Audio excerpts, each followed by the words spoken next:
Myntri Rangbah ke Jelau Konrad ki Sangmau le Plie ke Kylla Balai jong ke Talent Identification Program bat ke Kylla Ar jong ke Elite Pathway Program hene ke sngi ha nehu kum shibenta ban ai jing kershan ye ke roy ke kieu haki kami le kai hapo ke Jela haringkat ke jing don lang u Chief Secretary ba DP wa lang Director Ketenat Sports and Youth Affairs ikong Isawanda lalu ba ting shop bepaunam ke Bollywood u John Abraham Haba ajing kren usangma ula banjur lo ka jing minot baklem sange jong ka sorka ban bu hakmat ya ka roy ka kiu ki samla lemba ki kamile kai ula kularu na ka benta ki senjam ki banne ban penslur bat ailat ya ki samla nong ile kai ban sei madan la ki sap ki phong da ka ba penle jing mod ya ka bor jing kela jong ki kamile kai ha ka ban penwandur ya ka lawai jong ki khun samla ka Jela.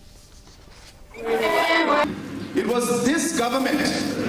that introduced the sports awards and was felicitating and rewarding the medalists in the state games or with the national games or any other national competition that is there. It is this government that started giving scholarship to our students who are getting medals in national games and in national competitions at different disciplines that are there. I just would like to thank the Meghalaya government, Honorable Chief Minister Shri Conrad Sangma in particular. Thank you for being so proactive and for making this dream into a reality. I'll promise you, we will be the best residential academy in the country. The best.